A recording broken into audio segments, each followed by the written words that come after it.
I'm a 37-year-old man and my lovely wife, 36, and I have little to no problems with each other. However, upon noticing little things that are mounting up to a rather terrifying level, I'm not sure I can ignore this anymore. She's a great person.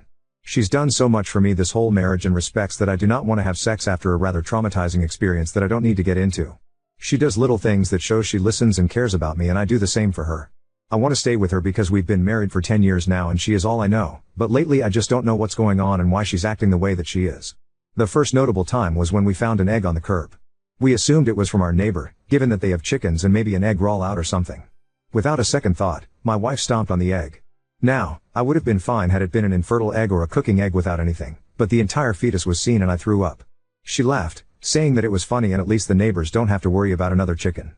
I told myself that it was just an egg and she had no idea that there would be a fetus in it, but her reaction afterwards rattled me. I brushed it off because, like I said, I love her. Maybe that is stupid, but I do. I really love her.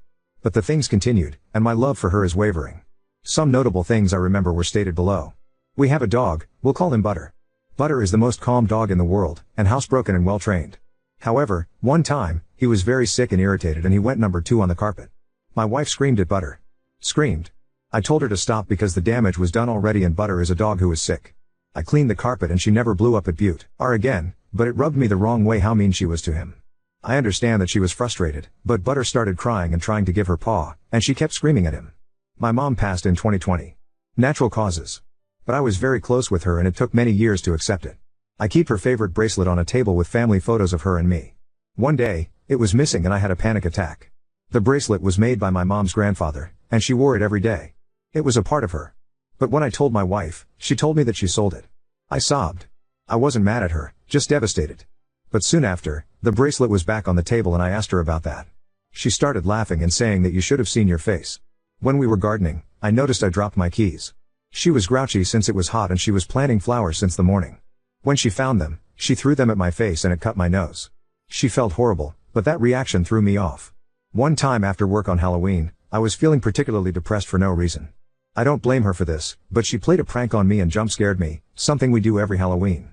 I started crying and having a breakdown because it was kind of the last straw for me after my shift. She laughed, and kept laughing, then went back to the living room and watched TV. One time on Facebook, we found out that a classmate had been in a car accident. I told her, and she shrugged, saying that she didn't really know her so it doesn't matter. It's okay for her to not care about the victim, but the poor girl was heavily injured, and my memories of her from school were pleasant and she genuinely didn't deserve what happened. My wife and I love horror. We are horror fans. But I cannot stand violence against animals. It disturbs me. So, when we put on When Evil Lurks, as you can imagine, I threw up. The kicker is that she has seen it but wanted to watch it with me say she loves it so much. I'm happy she loves it. But I would have appreciated a warning, which I vocalized. She shrugged it off and that was that. That's a few, but the worst of it happened just yesterday. I tried my hardest to not say anything, but it might be my last straw.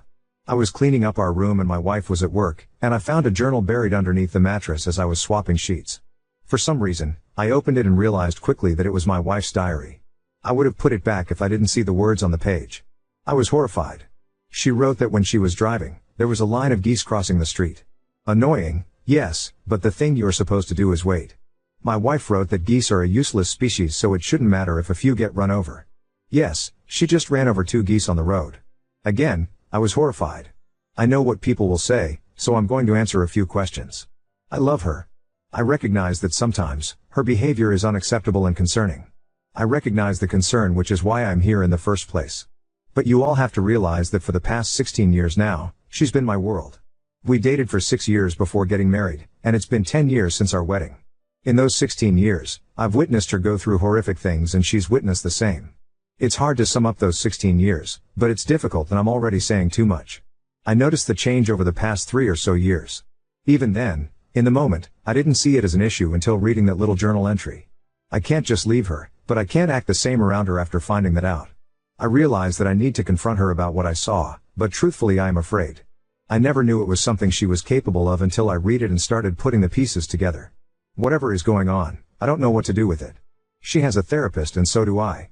She seems genuine. But I don't know what to do, knowing that she willingly killed an animal without any remorse. Honestly, I just don't want to leave her. I met her young, and all I know is her. She's seen me through the most vulnerable parts of my life and vice versa. Her family and my family are basically intertwined. We all love each other. She's basically been there longer than when she hasn't. If I have to leave her, I think that will be it for me. That'll be all I have. I'm 37, which isn't old but also not desirable either. I don't even know why she had a crush on me because I personally don't think I'm desirable. I don't even know if this post will make sense. I don't know if anyone will take the time out of their day to read my struggles. My therapist is on vacation so I can't tell her yet. I need somebody to talk to, because everybody that I'm telling brushes it off since she is a very sweet person to them. I just want to fix this. Edit, answering some questions. I said she's witnessed horrific things. I mean that a family member of hers has passed, and one of our mutual friends passed as well. But this didn't happen until months later.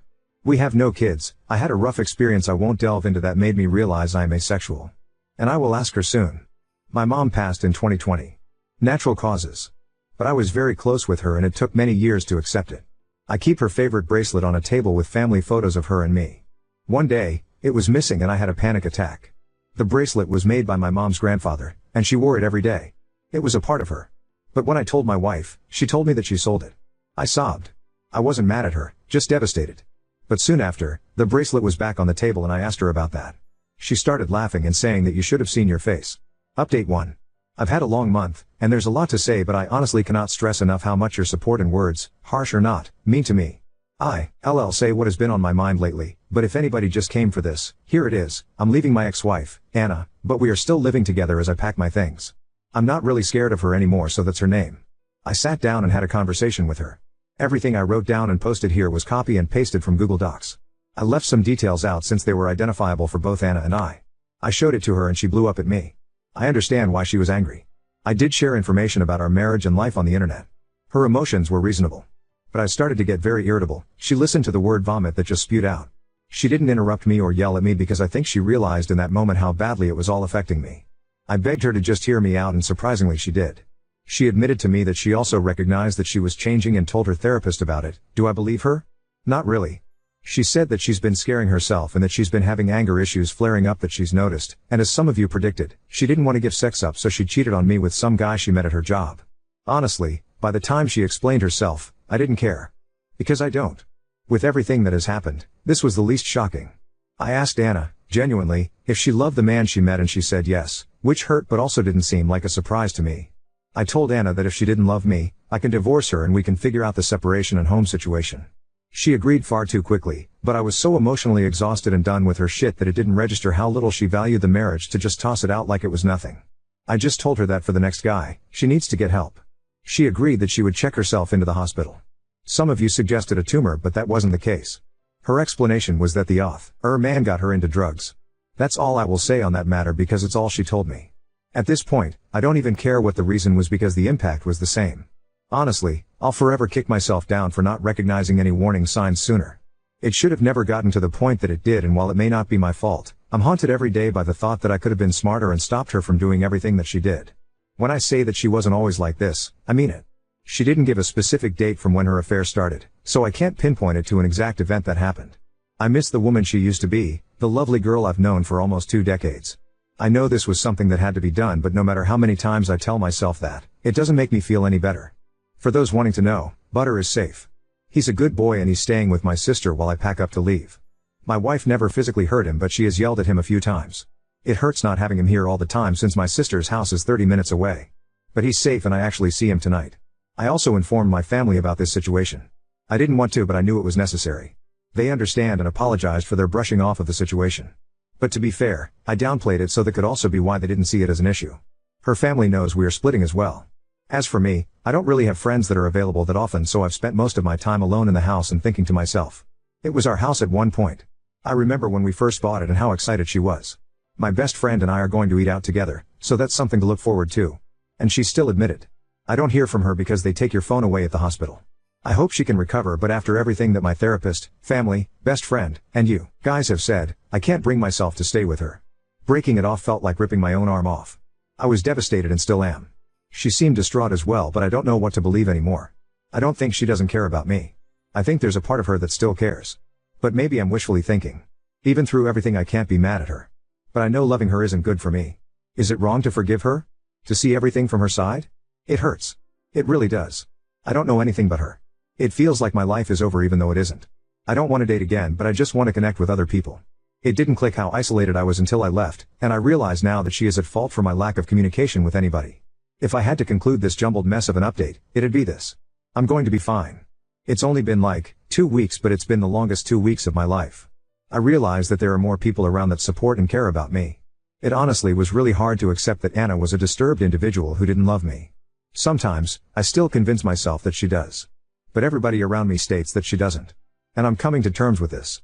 It's progress. I've spent more than 16 years with this woman tormenting me, and I have a warped perception of reality. It truly is not easy to experience any of this, and honestly sometimes I want to come back to her. But I know that maybe I can find the woman, or man, for me that will love me the way I need to. I'm working it out in therapy, and honestly I'm still frightened of Anna. But I am thankful that she was the catalyst to a new chapter of my life. I learned a lot from this, mostly what love is and isn't. Thanks. You guys have good perspectives on things. I can't say that Reddit is what fixed my problems, but I can say that leaving was a result of the extra push you guys provided. I wish Anna the best, wherever future takes her. While I'm sad that the future will not have me in it, I think this was the best for both of us, since she didn't seem to love me and I now fear her. Now on to second story. Exposed my ex-husband's empty role as a father after our son searched for stories for kids without dads online. I'm 33 and have 2 kids, 12 and 8. I divorced their dad when I discovered he was cheating on me with a mom from our younger son's school group. Despite that betrayal, I agreed to shared custody because I wanted my kids to grow up with their father in their lives. However, since the divorce, he's only been around when he's picking them up for visits. He often goes out with his stepchildren but rarely includes our kids, claiming those outings are spur of the moment and can't always include them.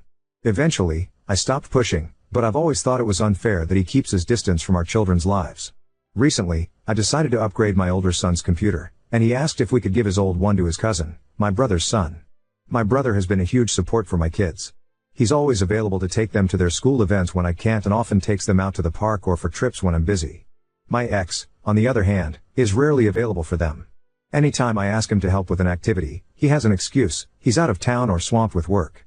Ironically, though, whenever his stepkids need something, he's there. Once, he even argued with the stepkid's father at a school event, insisting he had the right to be there. When my ex found out I gave the computer to my nephew, he got upset. He complained that if I had money to spare on a gift like that, I should have forgiven 2 months of child support he'd missed, since his finances were tight with a new baby. He added that if I could give away a computer, I should have gifted it to either his kids or his stepkids, who shared just one computer among the 3 of them. I told him my finances were none of his business and that I owed nothing to his stepchildren. Then his wife jumped into the conversation, accusing me of spoiling my son by giving him a new computer and of being petty for letting my son bring it to their house, claiming it was just a show off in front of his step-siblings. I told her she had no right to speak to me that way or question my decisions. I added that I allow my kids to see their father so they can grow up with him in their lives, not so she can interfere with how I parent. My ex was offended, but I told him this whole situation could have been avoided if his wife hadn't inserted herself where she doesn't belong. After that, things seemed to calm down until last week. I went to pick up the kids, and my ex was visibly upset. He explained that he tried reading a bedtime story to our youngest. At home, he still likes to be read to before bed, usually by me, his brother, or my brother, and when none of us are around, he listens to audiobooks. Apparently, my ex wanted to make an effort to connect, so he offered to read to him, but our son turned him down, saying he didn't need him for that because he could do it himself. My ex stayed to listen as he searched for a story for 8-year-olds without a dad on his tablet, and it hit him hard.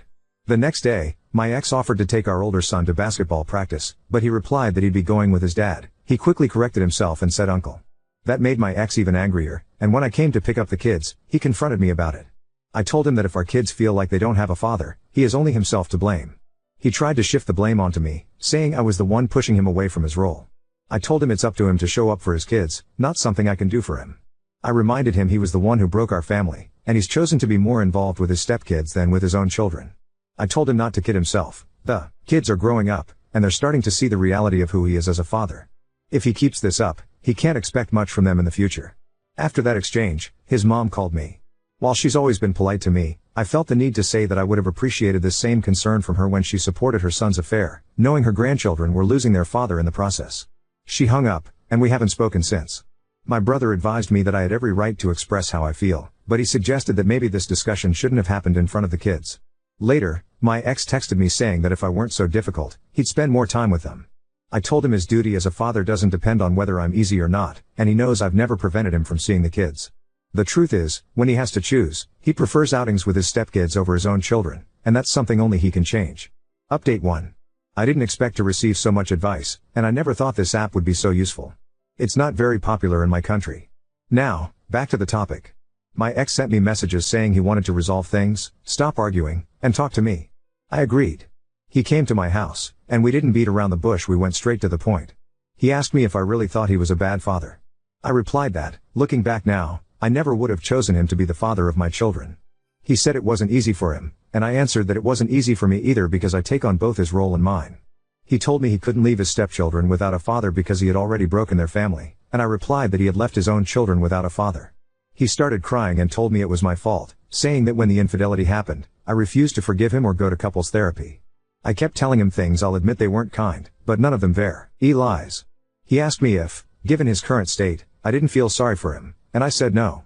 He told me he didn't think I could be so cruel, and I replied that when I changed jobs, pulled my kids out of school 2 months before the end of the term, moved houses, and watched him disappoint our kids over and over again, any empathy I might have felt turned into apathy. He left after that. His mother called me and said she knew what I had told her son, that he hadn't stopped crying, and that she didn't understand how I could carry so much hatred to hurt her son like that. She said I should just get over it. I answered, with all due respect, what I said wasn't out of hatred but out of truth. If your son is crying, it's because he's finally facing the consequences of his actions. Maybe instead of worrying about how he feels now, you should have taught him to take responsibility and treat people with respect. She said I didn't know what it was like to feel a mother's love and see a child suffer, and I replied that I did understand because I have 2 children who cry over a living father. 2 children who see their dad being a father to other kids when he doesn't have time to be their father. She said he was sorry, and I told her not to put words in his mouth and to stop calling me about anything related to her son. I hung up. I wanted to cry so badly, but I'm a damned mother, and I don't have time for that. I want my kids to feel safe, loved, and strong enough not to need anyone, not even me, to be themselves. Last Thursday, I took my kids to their cousin's birthday party, hosted by my ex-sister-in-law. I still have a good relationship with her. She was the one who told me about the infidelity and that her mother was already encouraging it. My ex showed up alone and irritated. My kids kept their distance from him, they kissed his hand but then ignored him completely.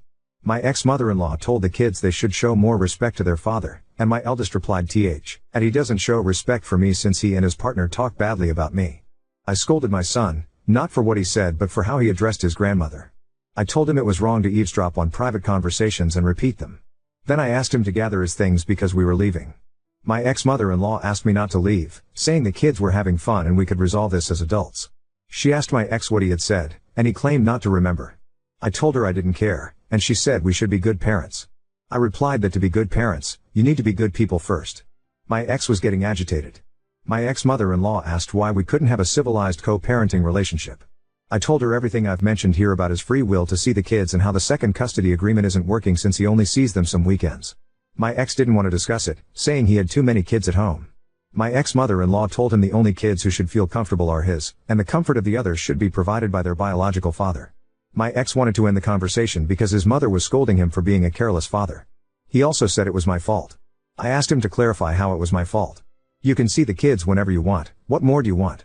He started yelling, claiming I was only being petty because I didn't really need the money since I earned more than him and had fewer kids to feed. I told him I wouldn't continue the conversation and that I'd show him what being uncivilized looks like by filing for the overdue child support payments. His mother asked what I meant by overdue payments. I explained that he was 3 months behind. She was furious, slapped him, and demanded to know what he had done with the money for his children. He answered, I couldn't let Junior miss out on attending the same school as my son. I didn't want him to feel inferior. My ex-mother-in-law said she couldn't believe it, and they started arguing. I left. Yesterday, my ex-mother-in-law came over and said she would pay the overdue fees. She brought the money in cash. I knew my ex would be furious. Here's some context. My ex-mother-in-law doesn't work, doesn't own anything herself, and lives with my ex-sister-in-law. However, she does have significant savings from her inheritance. If she pays the tuition, my ex knows there won't be much left for him when she passes, even though she's still healthy. He's been asking her for years to invest some of that money in his business ideas, but she's always refused. My ex's retaliation was not picking up the kids this weekend. Yesterday, my ex-sister-in-law called me. She doesn't know all the details yet, but apparently, my ex's 15-year-old stepson punched him in the mouth. She said she'll let me know exactly what happened once she finds out. And before anyone asks, the new custody agreement will likely take a year to finalize. The court says the overdue payments are the priority, and the rest can wait. We have more urgent cases. Update 2. A promise is a promise. As I mentioned earlier, my ex's stepson had an altercation with him because my ex refused to let him go out. Now I have more details. My ex's stepson had plans to go bowling with some friends. His biological father had already given him permission and money for the outing. However, when he told his mother, she said he couldn't go because they needed him to stay home and watch his younger siblings. My ex and his wife had planned an outing and needed someone to stay with the kids. This led to an argument. The boy raised his voice to his mother, and my ex stepped in to demand that he respect her. The boy replied that he wasn't his father. Trying to maintain authority, my ex told him that as long as he lived under his roof, he had to follow his rules. The boy ignored him and turned away. My ex followed him and touched his shoulder to get his tie-in. At that moment, the boy turned around, punched him, and shouted that he wasn't his father and could never compare to him. The mother scolded him for his behavior, but the boy, still angry, shouted back that he hated her. This version was shared by my ex and his wife to my ex-mother-in-law. My sister-in-law later relayed it to me. They went to see my ex-mother-in-law to try to gain her sympathy and convince her to take care of the kids, the 2 stepchildren and the baby, so they could go out. However, my ex-mother-in-law told them she would not take care of the children. When I spoke to my ex, he mentioned he was dealing with family issues and claimed that the boy's biological father was turning him against him. He didn't give me many details and omitted most of what my sister-in-law had shared. He simply informed me that, due to the situation, he wouldn't be able to pick up our children this weekend. The 15-year-old boy is now staying with his biological father. As for what I mentioned earlier, my ex was 2 months behind on child support, and that same week, he was supposed to make another payment. He didn't, leaving him 3 months behind. In the end, his mother was the one who covered the overdue amount. Regarding the child who attends the same school as my son, it's not the 15-year-old involved in the altercation. It's his younger stepbrother, who is 8 years old, the same age as my son. I decided to enroll my son in that school when the affair became public. At the time, I was working as a kindergarten teacher at the same school, and the boy had been one of my students. We all knew each other, and to protect my children from rumors, I transferred them to a private school.